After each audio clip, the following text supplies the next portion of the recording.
কি বলছে দেখে?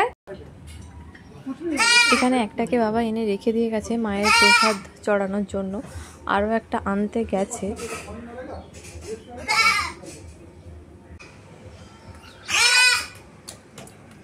আগে আমি তোমার জন্য খাবার নিয়ে আসছি। ছোট করে এসো।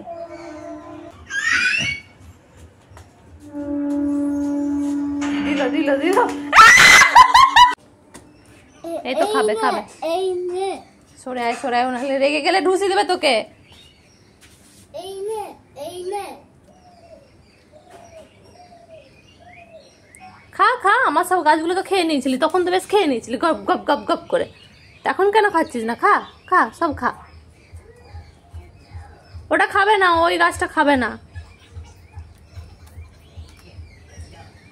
তোমরা কম বেশি হয়তো অনেকেই শুনে থাকবে মাদপুরে একটা মায়ের পুজো হয়, বেশ বড় করেই হয় ওইখানের মেলাটা, আর পুজোটাও বেশ অনেকটাই বড় হয়, আর খুবই জাগ্রত ওই মা, আর মেলাটাও ভীষণ পপুলার। চৈত্র মাসের ৩য় মঙ্গলবার হয় এই পুজোটা, তো কালকেই সেই দিনটা।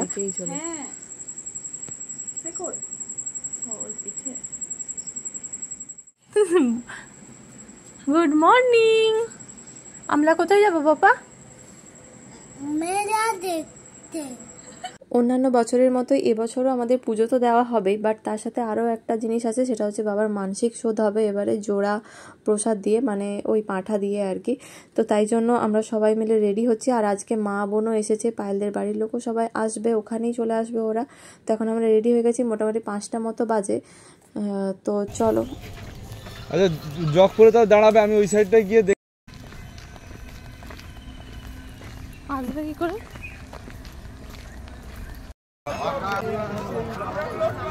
একটা বিশাল চত্বর জুড়ে এই মেলাটা বসে, আর আজকের দিনটাতে মায়ের মন্দিরে পৌঁছানোর জন্য অনেক অনেক কষ্ট করতে হয়। আর সত্যি কথা বলতে কি, মায়ের একদম সামনাসামনি গিয়ে দর্শন করতে পারাটা আজকে বিশাল একটা সৌভাগ্যের ব্যাপার। তো যেদিকেই তাকানো যাবে সেদিকেই দেখা যাবে শুধুমাত্র জনস্রোত, আর শুধুমাত্র মাথাগুলোই দেখতে পাওয়া যায়। তো এখানে দেখতে পাচ্ছ একটা গ্রিন শেড দেওয়া হয়েছে, আর সামনেই দেখা যাচ্ছে মন্দিরটা। তো হয়েছে কি, আমরা সবাই মিলে একটা লাইন ধরে এগিয়ে যাচ্ছিলাম, তো হঠাৎ আমার মনে হলো যে একটু ভিডিও নিয়ে রাখা যাক। তো নিতে গিয়ে দেখি সামনে আর কাউকে খুঁজে পাচ্ছি না। তো এখানে দেখো একটা বাথরুম বানানো হয়েছে, আর ওপর থেকে ওই যে লাল পাইপটা দেখা যাচ্ছে, ওটাতে জলের ব্যবস্থা করা হয়েছে।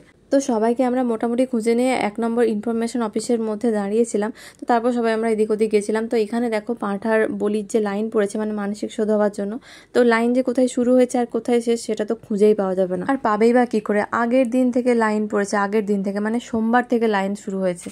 আর এখানে এসে কেউ যদি হারিয়ে যায় বা কারোর বাড়ির লোককে ধরো খুঁজতে চাইছে, তো তাকে ওই ইনফরমেশন অফিসে গিয়েই যোগাযোগ করতে হবে। নিজেদের ফোন এখানে কোনো কাজই করবে না, কারণ নেটওয়ার্কই থাকছে না। তো ভাই বলছিল কি এখানে নাকি জ্যামার লাগানো থাকে, যার জন্য এখানে কোনো ফোন কাজই করে না।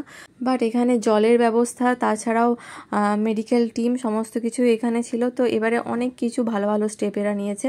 আর তারপর আমরা চলে এসেছিলাম এই যে এখানে খাবারের জন্য। আর এখানে দেখো এই ঘাটটা এবারে দেখলাম বাঁধিয়ে দিয়েছে, শুনেছি অনেকদিন আগেই বাঁধিয়েছে, বাট আমি এটা ফার্স্ট টাইম দেখলাম, কারণ কোভিডের পর থেকে আমার সামনের 1-2 বছর আসাই হয়নি। অনেক ভিড় ঠেলে ঠেলাঠেলি সামলে আমরাও মন্দিরের সামনে গিয়ে মাকে প্রণাম করে এসেছিলাম। তবে হ্যাঁ, সেই ক্লিপটা আমার কাছে নেই, তার কারণ আমার কাছে কোনো ফোনই ছিল না, ফোনটা রূপের কাছে ছিল। কারণ এখানে ভীষণ রকমের চুরি হয়, আমার সামনেই একজনের গলার সোনার হার চুরি হয়ে গেছিলো, আর 1 বছর আমার ননদের পার্সও চুরি হয়ে গেছিলো। তো তাই জন্য আমি আগে থেকেই জানতাম, আমি কোনো রকম কোনো সোনা জিনিস ক্যারি করিনি। আর পুরো মেলাটা তো ঘুরে দেখার প্রশ্নই ওঠে না, কারণ মেলাটা অনেক বড় হয়। আমরা বেশ কিছু দোকান ঘুরে তারপর আমরা এখন বাড়ি ফিরে যাচ্ছি। আর তোমরা কে কে এই মেলা ঘুরতে এসেছিলে সেটা কিন্তু অবশ্যই জানিও।